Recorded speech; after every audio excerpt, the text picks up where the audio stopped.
백범 김구 선생이 쓴 나의 소원, 예전에 우리 교과서에 나왔던 이야기입니다.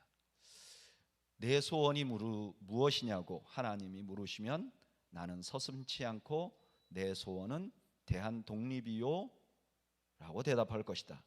그 다음 내 소원은 무엇이냐 하면 나는 또 우리나라의 독립이요 할 것이요.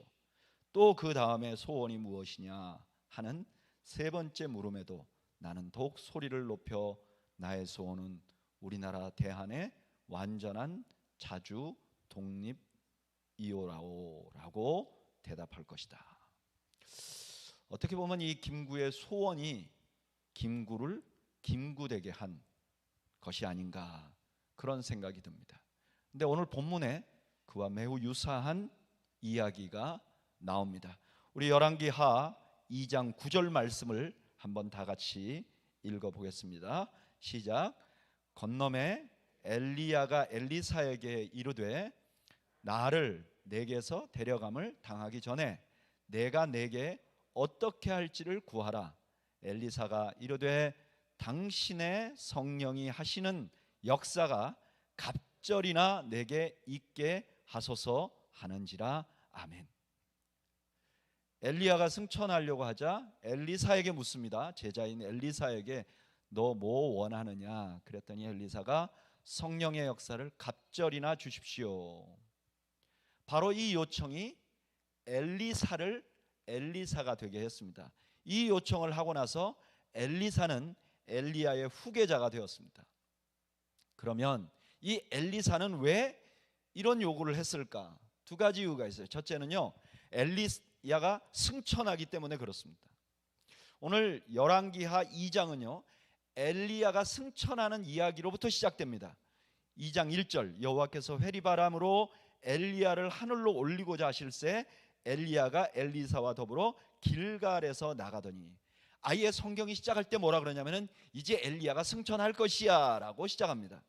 뿐만 아니라 당시에 거의 모든 사람들이 엘리야가 승천할 것을 알고 있었어요. 특히 그 엘리야와 함께 사역했던 선지자 그룹들은 다 알고 있었어요. 그래서 3절과 5절에 보면 베델 캠퍼스의 선지자들과 또 여리고 캠퍼스의 선지자 생도들이 다 엘리야가 이제 승천할 것이라는 걸 알고 있었어요.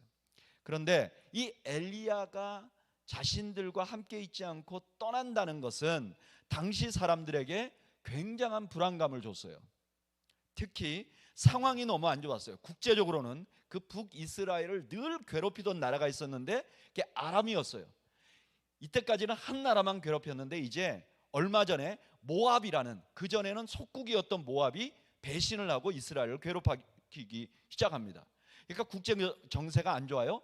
내부적으로는 아직도 아합 영향으로 죄를 계속 짓고 있어요. 그러니까 나라가 좀 미래가 밝지 않은 것이죠.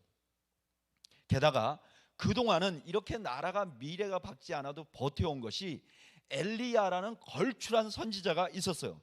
이분 때문에 그 주변의 나라들이 겁이 나서 침공을 못했어요. 그래서 이 엘리사는 승천하는 엘리야를 뭐라고 불렀는가? 열왕기하 2장 12절 우리 다 같이 한번 읽어볼까요? 읽어보죠. 시작. 엘리사가 보고 소리 지르되 내 아버지여 내 아버지여 이스라엘의 병거와 그 마병이여 하더니, 그러니까 엘리야가 이스라엘을 지키는 병거와 마병 같은 역할을 했다는 거예요. 그런데 이 엘리야가 하루아침에 사라지게 됩니다. 또 하나 이 엘리사에게 문제는 엘리사가 이렇게 성령을 구한 이유는요, 엘리야가 그동안 사역을 하는 걸 누가 제일 가까이 봤냐면 엘리사가 가까이 봤어요. 근데 가만히 보니까 그 위대한 사역을 엘리야가 하는 게 아니에요. 가만히 보니까 모든 기적은 성령이 하신 거예요. 그러니까 엘리사가 이렇게 생각하는 거죠. 엘리야가 있을 때는 엘리야가 적을 다 막아줬어. 국내의 어려운 정세도 어느 정도 정리해줬어. 근데 이제 더 이상 엘리야가 없어. 그럼 어떡하지? 그런데 엘리야를 가만히 보니까 그동안 엘리야가 했던 거는 다 성령이 하신 거예요. 그러니까 이렇게 생각하는 거죠. 그래, 내가 부족하지만, 내가 엘리야에 비하면 능력이 반밖에 안 되지만, 그러나 성령이 나에게 2배로 임해버리면 내가 이 역할을 감당할 수 있지 않을까? 엘리야가 살던 시대보다 내가 살아갈 시대의 상황이 2배로 안 좋아. 처음에는 한 나라만 괴롭혔는데 이제 2나라가 괴롭혀. 문제가 산더미같이 큰데 엘리야도 성령의 능력에 의해서 그렇게 했다면, 2배 상황이 나쁘면 2배 성령을 받으면 괜찮지 않을까? 그래서 엘리사는 엘리야에게 갑절의 영감을 구한 것입니다. 그런데 실제로 엘리사에게 그 엘리야에게 임했던 성령이 임합니다. 그리고 나서요, 그 이스라엘은 급속도로 안정을 찾습니다. 15절 말씀 다 같이 한번 읽어보죠. 시작. 맞은편 여리고에 있는 선지자의 제자들이 그를 보며 말하기를, 엘리야의 성령이 하시는 역사가 엘리사 위에 머물렀다 하고 가서 그에게로 나아가 땅에 엎드려 그에게 경배하고. 이 당시의 선지자들이 다 어떻게 생각하냐? 세상이 아무리 어둡고 자기가 아무리 부족해도 엘리야에게 함께했던 성령이 엘리사에게 함께하는 거 보니까 이제 우리는 소망이 있다. 그러니까 지금 엘리야가 승천하고 엘리사에게 그 성령이 임하는 것이 그 당시 사람들에게는 말할 수 없는 소망이 된 거예요. 아, 우린 괜찮아. 우리도 부족하고 상황은 어렵지만 우린 괜찮아. 성령님이 계시니까. 그런데 바로 이 장면은 이 열왕기서를 맨 처음 읽었던 사람들에게는 이 본문에서 일어났을 때의 사람들보다 훨씬 더 큰 감동을 줬어요. 여러분, 열왕기서를 처음 읽었던 사람들은 누구냐? 포로로 잡혀갔던 이스라엘 백성들이에요. 이 포로기의 이스라엘 백성들은 엘리야가 승천할 때보다 훨씬 더 열악한 상황에 있었어요. 엘리야가 승천할 때는 이스라엘의 걸출한 선지자 지도자 한 명만 잃어버렸어요. 그런데 포로기의 백성들은 아예 지도자를 다 깡그리 다 잊어버렸어요. 나라의 지도자가 다 잡혀갔어요. 엘리야가 떠날 때 이스라엘의 상황은 아람이나 모압 정도가 자기를 괴롭혔어요. 그런데 포로기의 이스라엘 백성들은 당대 최고의 최악의 국가인 바벨론이 괴롭혔어요. 아니, 그냥 괴롭힌 정도가 아니라 와서 침공해서 나라를 다 먹어버렸어요. 상황이 정말 절망적이었어요. 그래서 그냥 우리 상황은 우리는 마른 뼈다귀 같아. 그런 사람들에게 오늘 본문의 이야기는 이런 메시지를 주는 거예요. 아무리 세상이 어두워도, 아무리 나라가 망하고 지도자가 없어도 성령이 너희와 함께 하시면 소망이 있어 라는 메시지를 주는 거예요. 이것이 포로기 백성들에게 에스겔 선지자가 주신 메시지의 핵심이에요. 에스겔서 37장에 보면 하나님께서 에스겔을 데리고 뼈가 가득한 골짜기로 가게 합니다. 그곳에서 하나님께서 에스겔에게 이렇게 말해요. 뼈들에게 말씀을 대언하라. 에스겔이 말씀을 대언하니까 뼈들이 막 붙었어요. 살이 돋았어요. 그러나 사람의 모양은 있었지만 생기가 없어서 움직이지 못해요. 하나님이 다시 명령하라고 하니까 에스겔이 다시 명령하니까 생기가 들어갔어요. 그리고 큰 군대가 돼요. 이 환상을 보여주고 나서, 이건 환상이에요. 환상을 보여주고 나서 하나님께서 에스겔에게 이렇게 말해요. 에스겔서 37장 14절 우리 다 같이 한번 읽어보죠. 시작.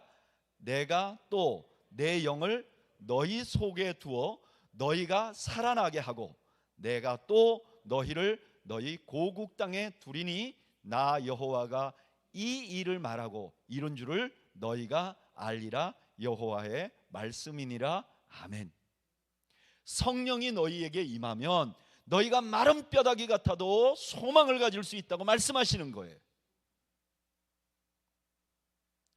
여러분, 우리의 상황이 아무리 열악해도 성령님께서 우리와 함께 하시면 우리에게는 소망이 있는 줄로 믿습니다.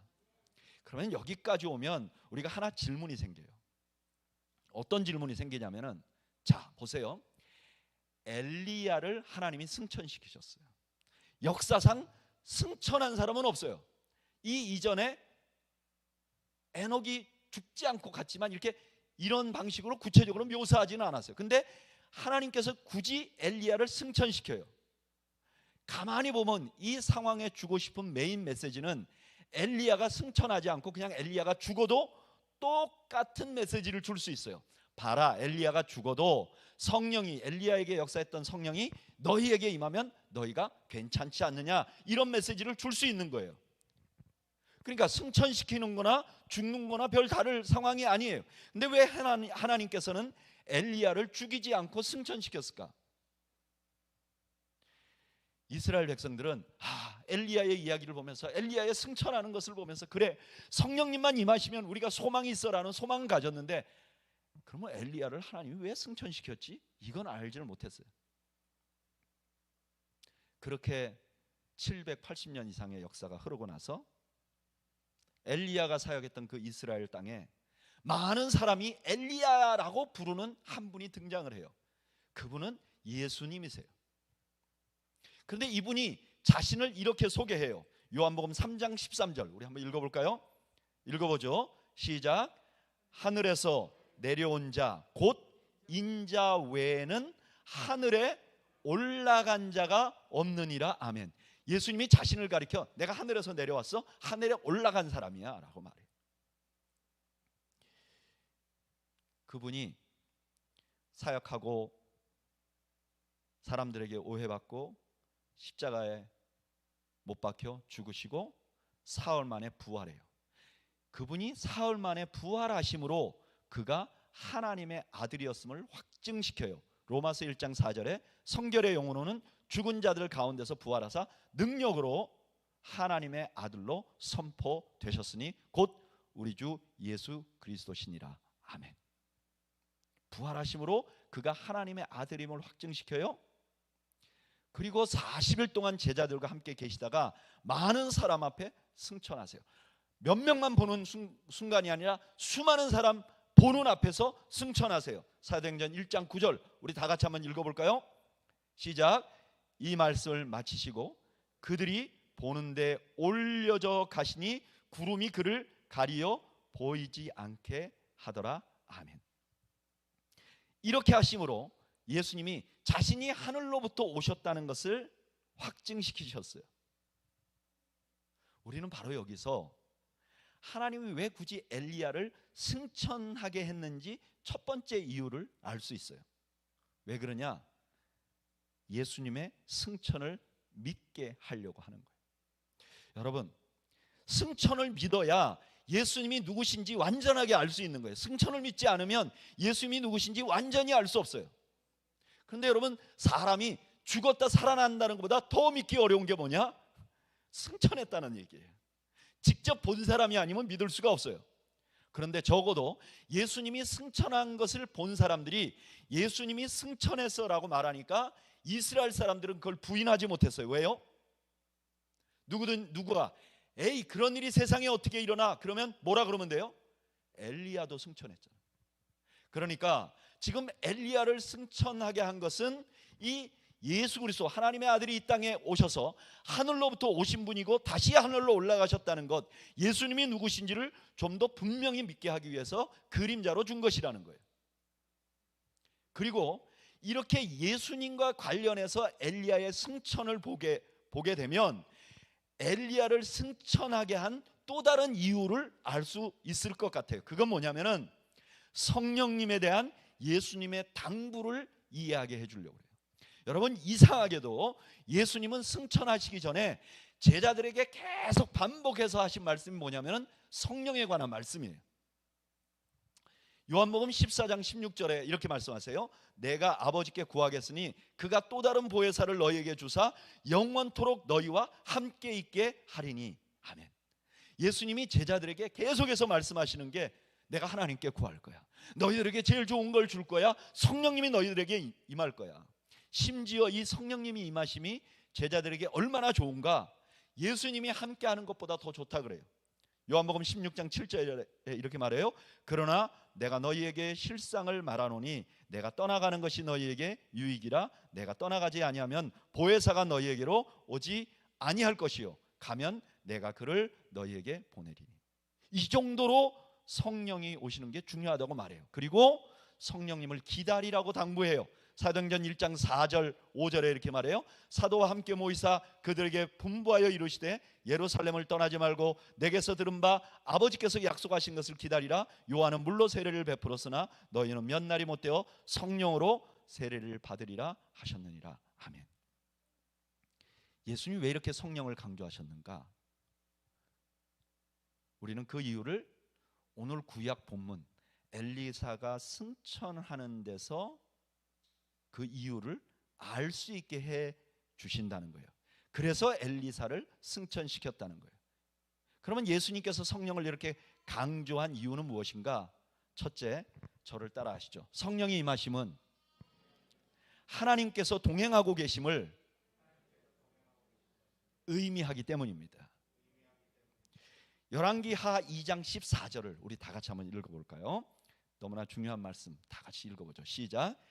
엘리야의 몸에서 떨어진 그의 겉옷을 가지고 물을 치며 이르되 엘리야의 하나님 여호와는 어디 계시니까 하고 그도 물을 치매 물이 이리저리 갈라지고 엘리사가 건너니라. 아멘.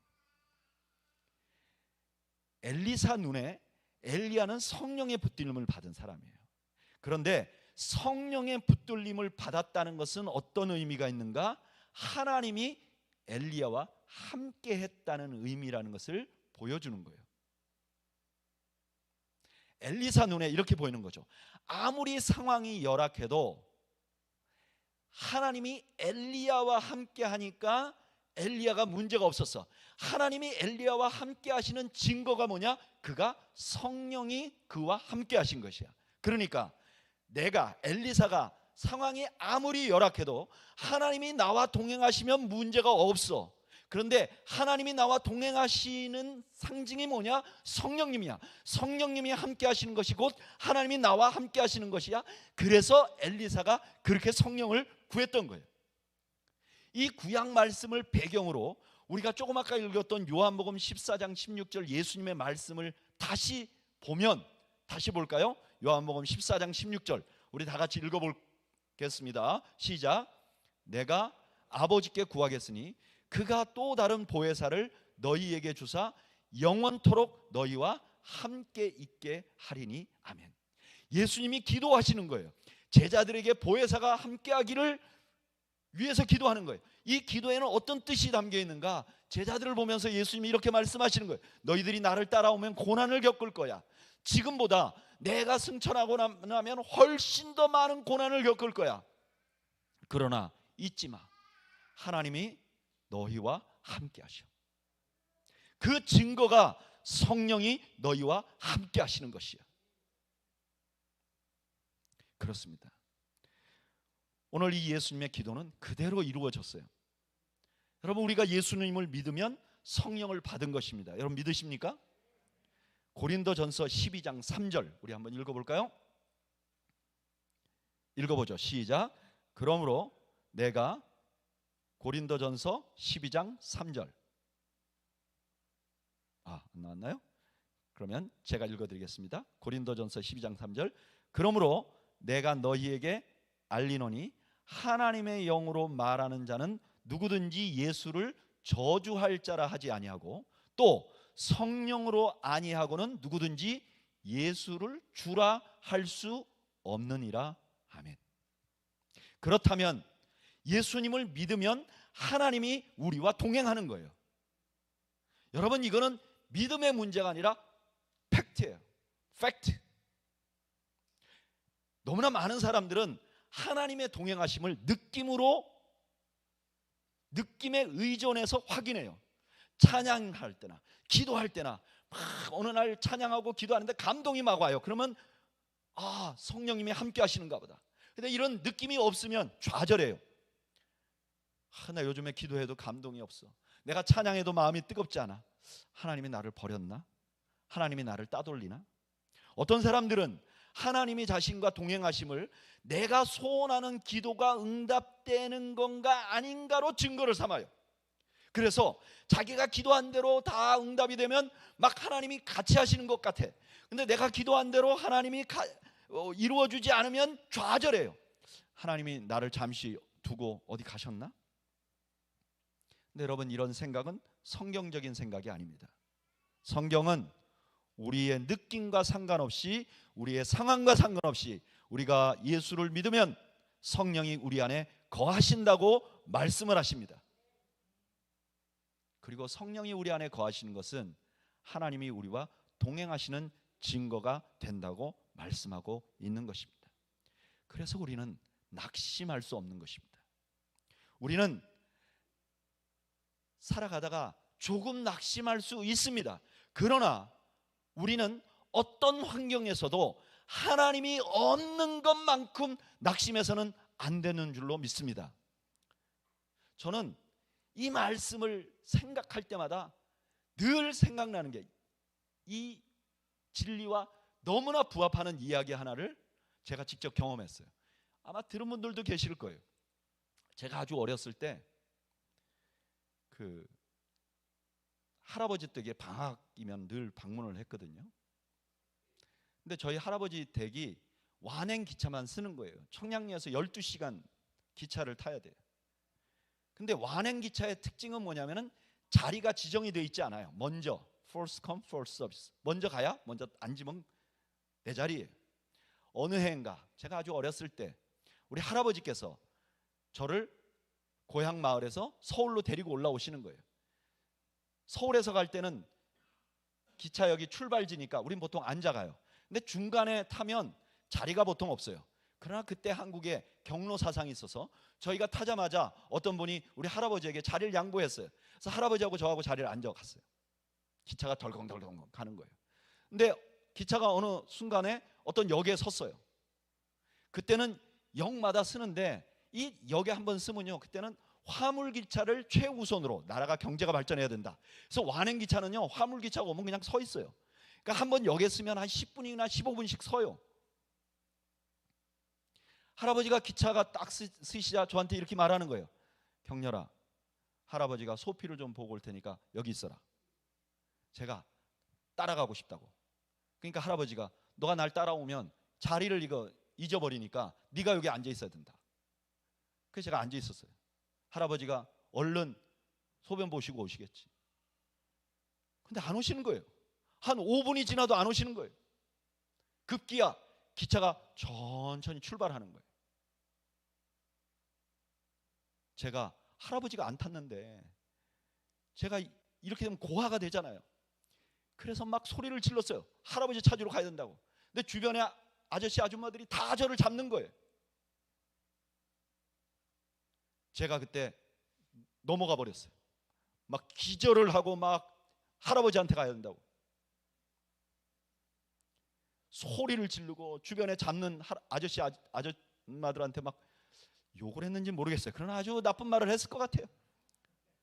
정신을 못 차리고 막 울고 있는데 기차가 쌩쌩 달리고 있는데 우리 할아버지가 저쪽에서 바지춤을 올리면서 이렇게 오시는 거예요.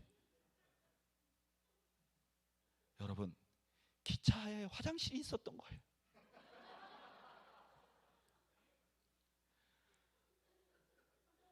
저는 한 번도 기차에 화장실을 사용해 본 적이 없어요. 왜냐하면 남자아이니까 주로 병 같은 걸로 소변을 해결해갖고 기차 타고 화장실 한 번도 가본 적이 없는 거예요. 저는 기차에 화장실이 있다는 걸 그때 아는 거예요. 기차에 화장실이 있다는 걸 알았으면 그 난리를 안 폈을 텐데. 여러분, 여러분들이 타고 가는 인생의 기차에 화장실이 있는 것을 기억하시기 바랍니다. 우리는 절대로 혼자일 수 없어요.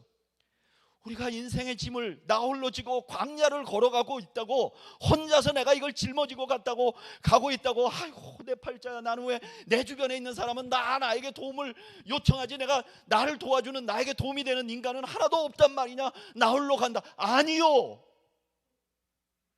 우리 주님이 우리와 함께 기차 타고 계심을 믿으시는 여러분들 되시기를 바랍니다.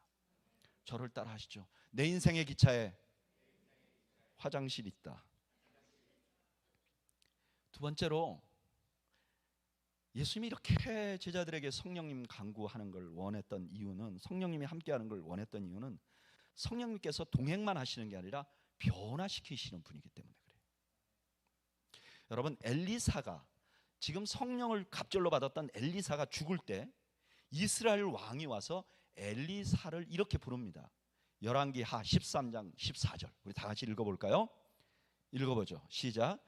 엘리사가 죽을 병이 들매 이스라엘의 왕 요아스가 그에게로 내려와 자기의 얼굴에 눈물을 흘리며 이르되 내 아버지여 내 아버지여 이스라엘의 병거와 마병이여 하매.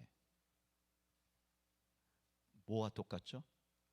엘리사가 엘리야를 부르던 똑같은 말을 엘리사가 죽을 때 듣습니다. 엘리야가 승천하던 그 당시는 엘리야와 엘리사는 도저히 근접할 수 없는 사람이었습니다. 그런데 엘리야에게 임했던 성령이 엘리사에게 임하니까 엘리사가 그 성령에 붙들려 사니까 세월을 다 살고 그가 세상을 떠날 때쯤 사람들이 엘리사를 엘리야 보듯 했던 것입니다. 그렇게 변화시켰던 거예요. 여러분, 변화는 기독교의 큰 특징입니다. 기독교의 증거가 뭐냐? 그럼 변화예요. 제가 설교 준비를 하다가 예전에 오카르 목사님 설교를 한번 설교집을 한번 보다가 이런 이야기를 보았어요.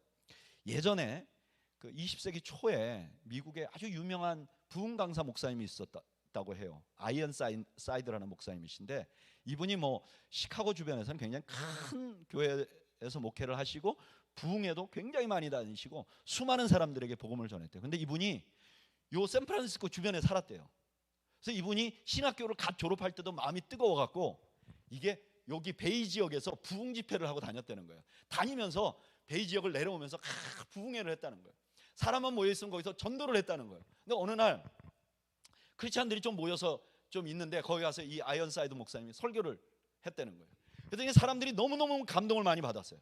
근데 그 맨 앞에서 그 목사님의 전도 설교를 듣던 아주 신사 한 분이 자기에게 오더니 인사를 하고 자기 명함을 주더랍니다. 근데 명함을 딱 받았는데 굉장히 유명한 신학자예요.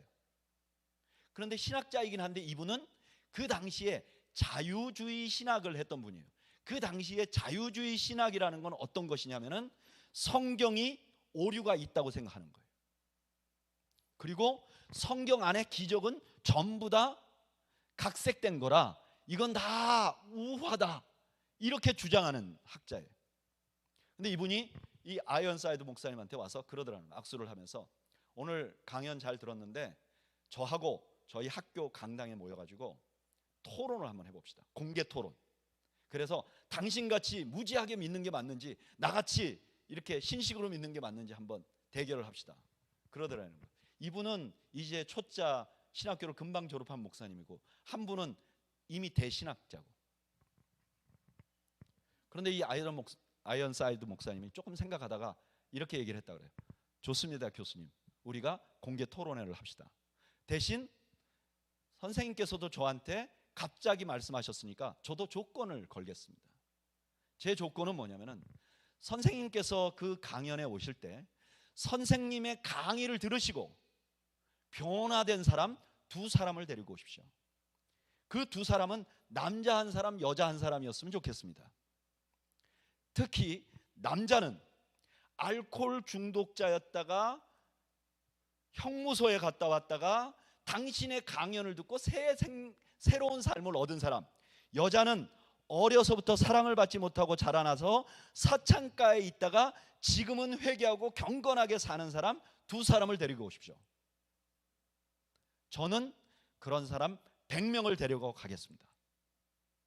내 설교를 듣고 변화된 100명을 데리고 가겠습니다. 그랬더니 그 옆에 있었던 한 여자분이 손을 들면서 이렇게 얘기했더라고요.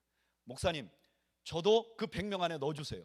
그랬더니 그 옆에 있는 남자분이 목사님, 그런 변화된 사람 제가 60명을 데리고 내일까지 그 강연장에 가겠습니다. 한 분이 저는 그런 사람만 모여서 밴드를 하나 만든 게 있는데 우리가 가서 공연도 하겠습니다. 그랬더니 그분이 없었던 일로 하자 그러면서 신학자가 도망을 갔다. 여러분, 기독교는 변화시키는 종교입니다. 성령이 우리에게 임하시면 우리가 변화됩니다. 어떻게 변화가 되는가? 로마서 8장이 그것을 잘 알려줘요. 어떻게 변화를 시키는가? 첫째는요, 로마서 8장 26절 우리 한번 다 같이 읽어볼까요? 읽어보죠. 시작. 이와 같이 성령도 우리의 연약함을 도우시나니 우리는 마땅히 기도할 바를 알지 못하나 오직 성령이 말할 수 없는 탄식으로 우리를 위하여 친히 간구하시느니라. 아멘. 우린 연약한데요, 뭐 하나 제대로 하지 못하는데 성령님이 우리를 위해서 계속 기도한대. 그렇게 우리를 변화시킨대. 여러분, 이런 말이 있죠. 기도 먹은 자식은 타락할 수가 없다. 그런 말이 있잖아. 버림받지 않는다. 어머니의 기도를 많이 먹은 자식은 버림받지 않는다. 뭐 이런 말이 있잖아요. 그런데 어머니가 아니라 성령님이 나를 위해서 계속해서 기도하는 거예요. 나의 연약함을 위해서. 그냥 이렇게 기도만 하는 것이 아니라 그 다음에 성령님이 어떻게 하시는가? 8장 28절 우리 한번 읽어볼까요? 읽어보죠. 시작. 우리가 알거니와 하나님을 사랑하는 자 곧 그 뜻대로 부르심을 입은 자들에게는 모든 것이 합력하여 선을 이루느니라. 아멘. 성령님이 막 도우시는데도 내가 순간적으로 실수를 할 수가 있어요. 또 나도 모르는 사이에 내가 원하지 않는 상황에 내가 들어갈 수 있어요. 그럴 때 성령님은 우리에게 우리가 겪은 것을 합력해서 선이 되도록 만들어 준다는 거예요. 바꾸어 준다는 거예요. 그리고 마지막으로 로마서 8장 30절 우리 다 같이 한번 읽어볼까요? 시작. 또 미리 정하신 그들을 또한 부르시고 부르신 그들을 또한 의롭다 하시고 의롭다 하신 그들을 또한 영화롭게 하셨느니라. 아멘. 성령님이 결국 우리를 하나님 앞에 설 때 영화롭게 만들어 주실 것입니다. 성령님은 그냥 같이 하시는 게 아니라 우리를 위하여 기도하시고 우리의 연약함을 도우시고 우리가 그래도 실수하면 그것을 합력하여 선이 되게 하시고 그렇게 끌고 우리를 결국 영화롭게 만들어 주실 것이라는 것입니다. 여러분, 우리의 소망은 우리에게 있는 것이 아님을 믿으시기 바랍니다. 우리의 소망은 우리와 함께 하시고 우리를 변화시키실 성령님께 있다는 것을 믿으시는 여러분들 되시기를 바랍니다.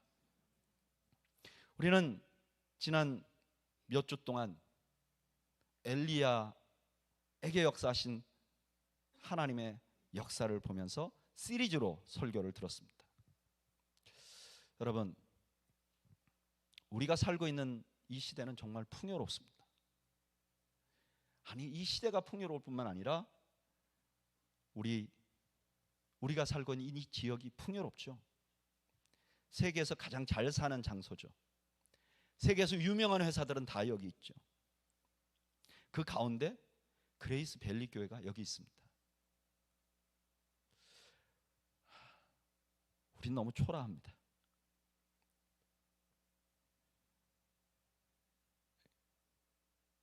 우리는 규모도 너무 작은 교회입니다. 건물도 없어서 지난주에 비가 온다고 할 때 우리 장로님들이 얼마나 염려가 됐는지 모릅니다. 어디서 친교를 해야 되고 어디서 아이들을 교육을 해야 되고 중보기도는 어디서 해야 되고. 지난 2주 정도 건물을 좀 빌려보려고, 조금 교육시설도 있고 조금 괜찮은 교회 건물을 빌려보려고 우리 목회자 셋이 주중에 이곳저곳 다니면서 문의를 했습니다. 참 이게 쉽지 않더라고요. 환경만 열악한 게 아니라 우리 교인들 자신들도 참 연약합니다. 우리의 목회자들도 그렇고 성도들도 그렇고 우리 장로님들이나 권사님들 우리 모두에 보면 우리가 솔직하게 좀 영적으로 부족한 것 같아요. 교회가 되려면 기도에 목숨 거는 사람들이 있어야 되거든요. 교회가 하나님 앞에 정말 쓰임 받도록 그것만 내가 목숨 걸고 기도하리라, 그런 사람들이 있어야 되거든요. 근데 우리가 보면 착한 분들도 많고 올바로 살려고 하는 분들도 많은데 교회 위해서 기도로 목숨 거는 분이 누가 있나?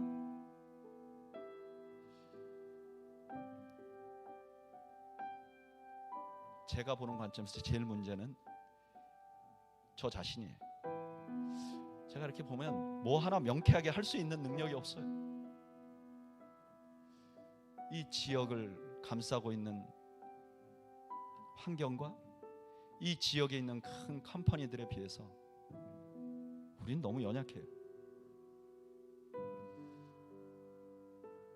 우리 교회가 과연 내년 후년에는 어떻게 될까? 마음이 답답해요.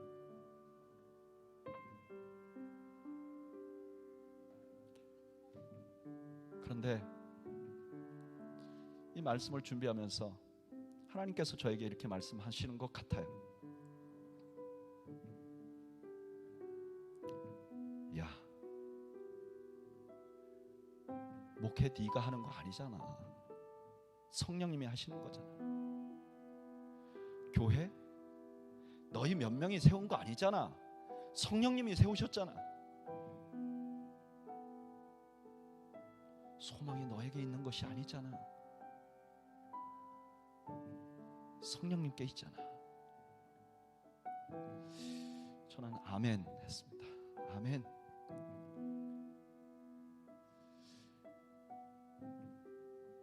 우리 교회는 막 은사주의 교회는 아니에요. 특히 제가 그렇지 않아요. 그러지를 못해요. 그러나 저는 확신한 거 있습니다. 주의 교회에 가장 필요한 것은 성령님의 임재인 줄로 믿습니다.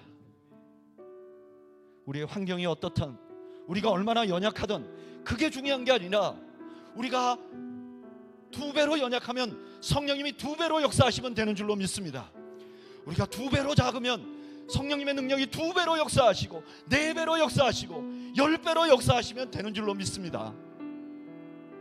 우리 한번 이 시간에 교회를 위해서만 한번 우리 기도하면 좋겠어요. 우리 한 2-3분 정도 하나님, 우리 크리스밸리 교회를 축복해 주십시오.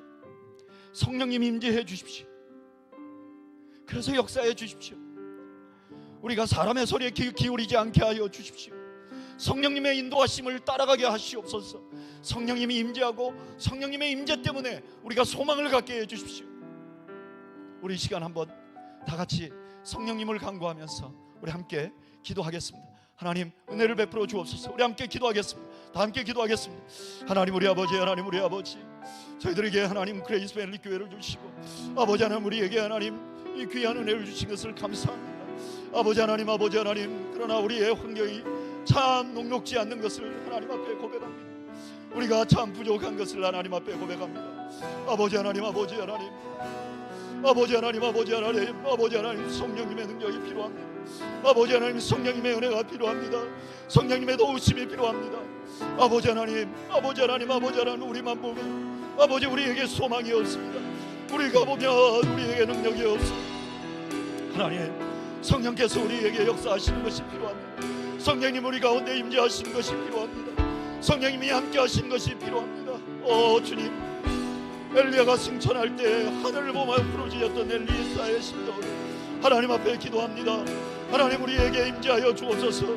우리 가운데 역사하여 주시옵소서. 우리의 성한 마음을 고쳐주시고 아버지 하나님 우리를 주님께서 사용하여 주시옵소서. 아버지 하나님, 아버지 하나님이여, 아버지 하나님이여, 아버지 하나님이여, 우리를 불쌍히 여겨주시고 우리를 불쌍히 여겨주옵소서. 하나님, 이곳에 교회를 세우신 분이 하나님이십니다. 이곳에 우리를 세우신 분이 하나님이십니다.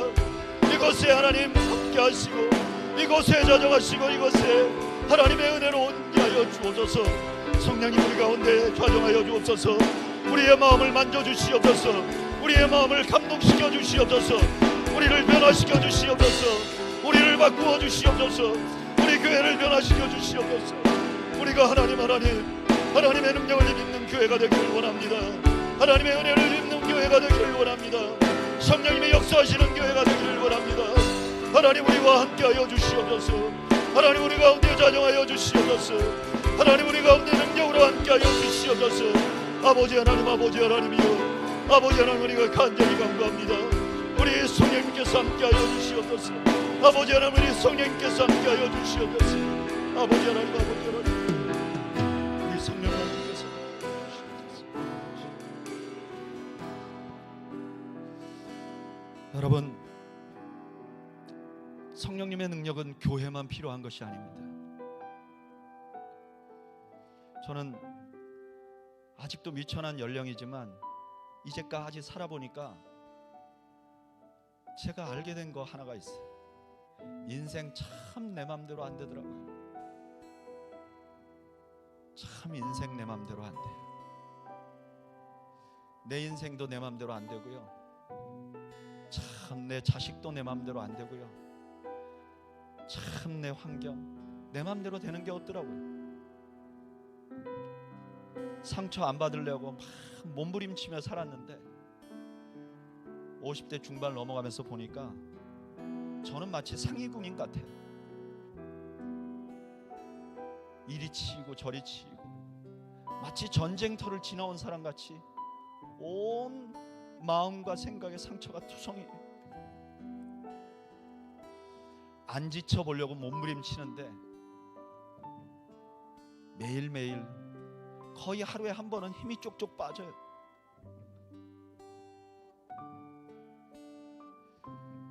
참 영적으로도 안 자라나요. 이 정도 목회하고 이 정도 기도하고 이 정도 말씀 받으면 이제는 좀 어느 수준에 오를 것 같은데 안 돼요. 이런 상황에 어떻게 해야 될까? 엘리사 같은 마음이 필요한 것 같아요. 여러분, 너무 다행인 것은 우리 주님께서 우리에게 이미 성령님을 주셨습니다. 우리가 의지하면 돼요. 성령님께서 수많은 사람을 변화시키시듯이 나를 변화시켜 주시고 내 인생 삶에 상처 가득한 것 다 치료해 주시고 영화롭게 변화시켜 주십시오. 그분에게 맡기기만 하면 되는 거예요. 이런 마음을 담아서 만든 찬양이 있어요. 우리 시간 이 찬양을 한번 다 같이 드리고요, 간절하게 우리가 한번 기도하면 좋겠어요. 지난 8주 동안 우리가 시리즈로 말씀을 들었는데 이 풍요로운 세상에 우리가 어떻게 살까? 대답은 성령님을 의지하는 거예요. 내 인생 성령님께 번지점프 해버리는 거예요. 우리 이 찬양을 드리면서 하나님 나를 만져주십시오. 나를 새롭게 해주십시오. 우리 소원하면서 이 찬양을 함께 드리겠습니다. 성령 하나님, 성령 하나님, 나를 만지소서. 상하고 깨어진 지친 나를 새롭게 하소서.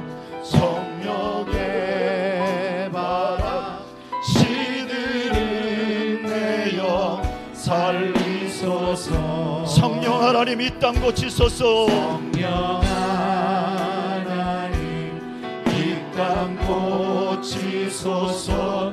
죄악의 어둠 속 헤매는 우리 태워주소서. 성령의 불로 세상 헛된 맘 다시 한번 하겠습니다. 성령 하나님 나를 만지소서. 성령 하나님 나를 만지소서. 상하고 깨어져 지친 나를 새롭게 하소서. 성령의 바람 시들은 내 영 살리소서. 성령 하나님, 성령 하나님 나를 고치소서. 죄악의 어둠 속 헤매는 우리 태워 주소서. 성령의 불로 세상 헛됨만 태우소서. 임하소서. 임하소서. 성령 하나님이시여,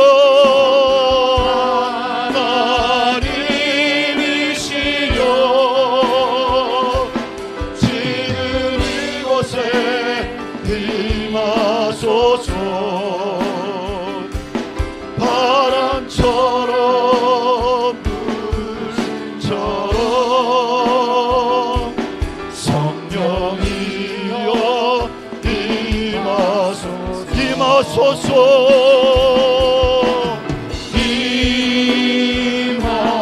임하소서. 성령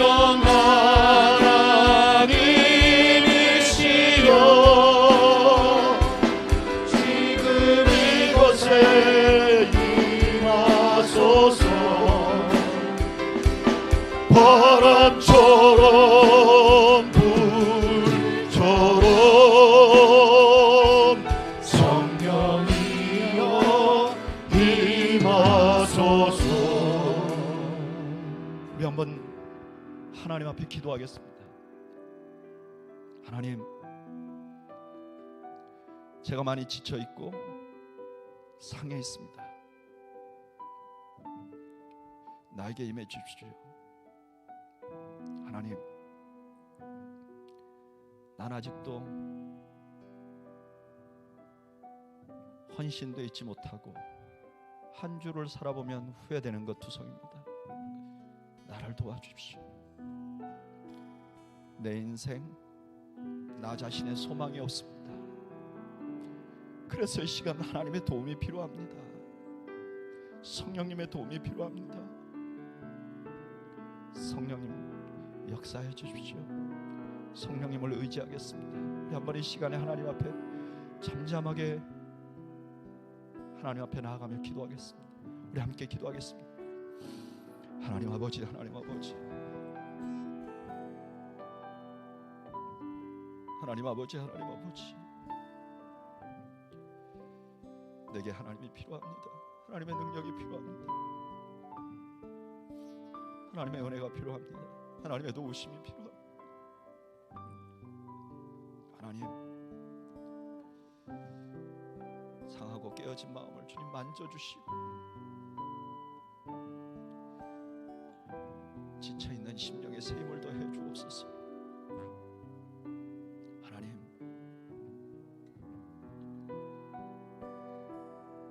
우리 사랑하는 성도들을 성령으로 임재해 주시고 치료시켜 주시고 변화시켜 주시고 하나님께 소망을 둡니다. 하나님께 소망을 둡니다. 하나님께 소망을 둡니다. 하나님, 은혜를 베풀어 주시고 하나님 은혜를 베풀어 주시고 하나님 은혜를 베풀어 주시옵소서. 하나님 은혜를 베풀어 주시옵소서. 우리가 성령님을 의지하게 하여 주옵소서. 주시옵소서.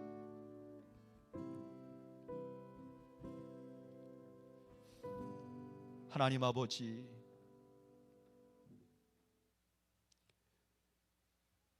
우리에게는 소망이 없음을 하나님 앞에 고백합니다. 우리 환경에는 소망이 없음을 하나님 앞에 고백합니다. 성령 하나님의 도우심이 우리에게 필요하고 성령 하나님이 우리의 소망인 줄로 믿습니다. 하나님, 우리 사랑하는 성도들 중에 마음이 상해 있는 분들이 있으면 이 시간 성령으로 찾아가셔서 새롭게 하여 주시옵소서. 하나님, 우리 사랑하는 성도들 중에 낙심해 있는 마음이 있으면 하나님 찾아가 위로해 주시옵소서. 하나님, 우리 성도들 중에 지쳐 있는 성도들이 있으면 그들을 찾아가 위로하시고 그들의 지친 무릎을 세워 주시옵소서. 우리 그레이스밸리 교회가 사람과 환경을 의지하지 않고 오직 우리 가운데 역사하실 성령님을 바라보는 교회가 되게 하여 주시옵소서. 이제는 우리 주님 예수 그리스도의 은혜와 하나님 아버지의 크신 사랑과 성령님의 교통하심이 오늘 우리와 함께 하시는 성령님께 소망을 두고 살아가기로 다짐하는 주의 백성들 머리머리 위와 이들의 가정과 이들의 생업 위에 지금으로부터 영원 무궁토록 함께 있을지어다. 아멘.